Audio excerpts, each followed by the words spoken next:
welcome back to the show. It's raining in California. If you wouldn't mind, please like and subscribe to my channel. It'll really help this show. Check out these nice new gearbox mounts.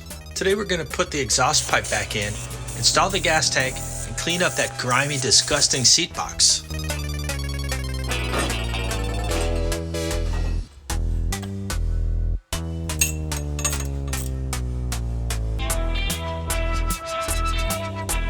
So I'm coating the nuts and bolts with plenty of this anti-seize lubricant so that the next guy will have an easier time taking this apart. I feel like I'm doing a lot of this work for the next person. At least they're not going to suffer. Cool, huh? We're looking into the old gas tank that was leaking and leaving rusty sediment in the fuel pump. Aha! We found it! See all that rust in the seam along the edge?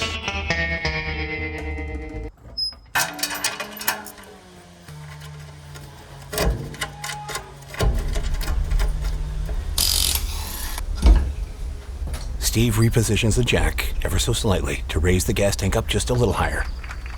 Just a nudge. Now he picks up the wheel.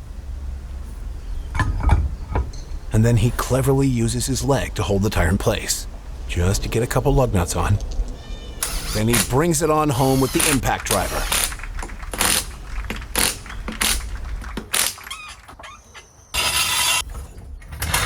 We got the tank in. Tank's hooked up here. This is connected to the gas cap. This one is the vent. Toilet bowl technology.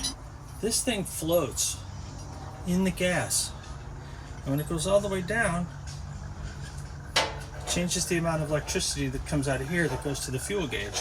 So as it floats up, that's full, obviously, and then that would be empty.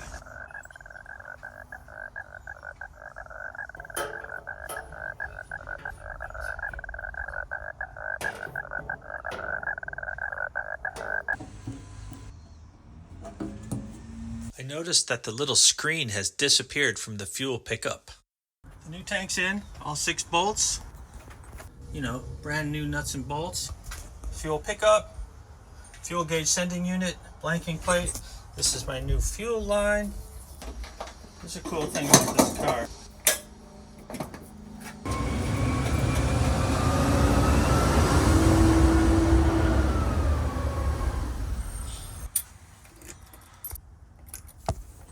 Look at that. Is there gas?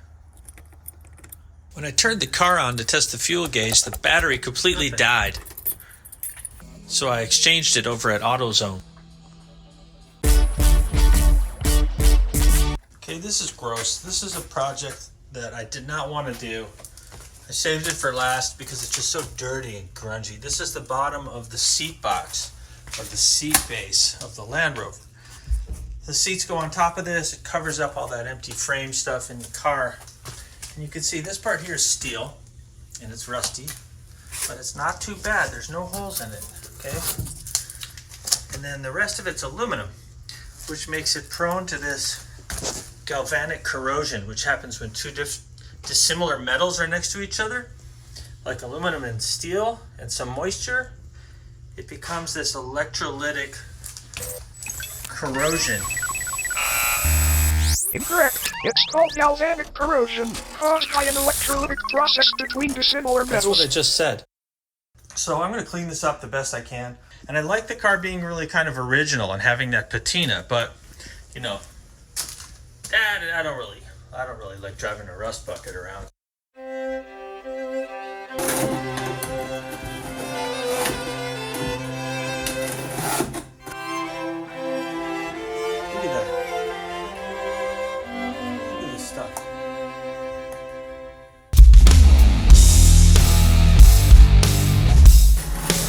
Yeah.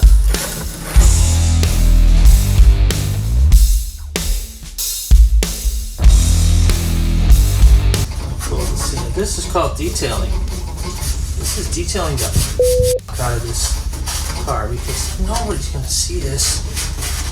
You know, I'm gonna just know.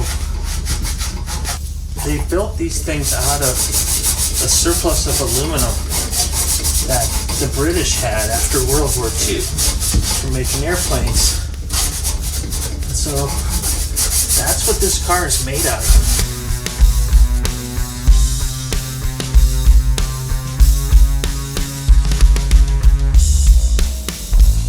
And it's basically like the Iceman, you know, that was buried in the peat moss and preserved.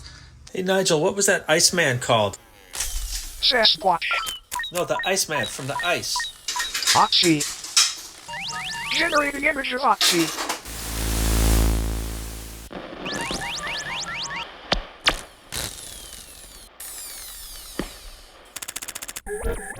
Match detected.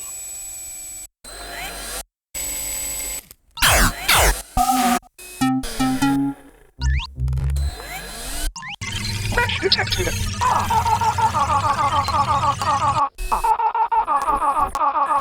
This gunky gunk that was disgusting coating this thing, it was actually preserving it really well, and you could see the neat way the metal is all formed together.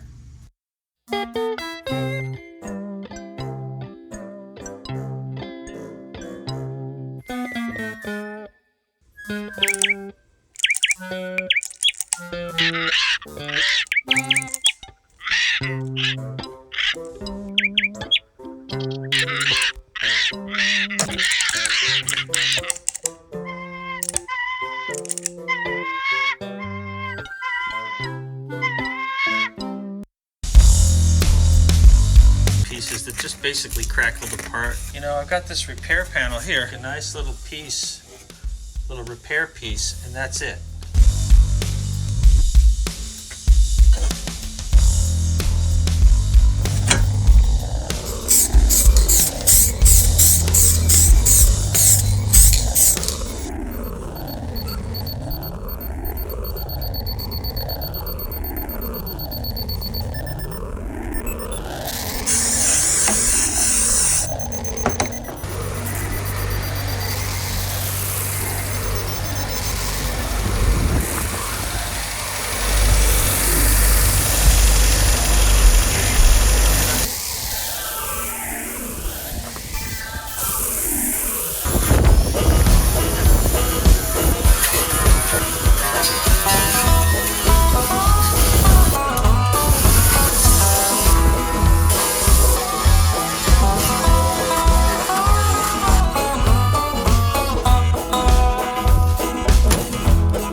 Thanks for coming. See you next time.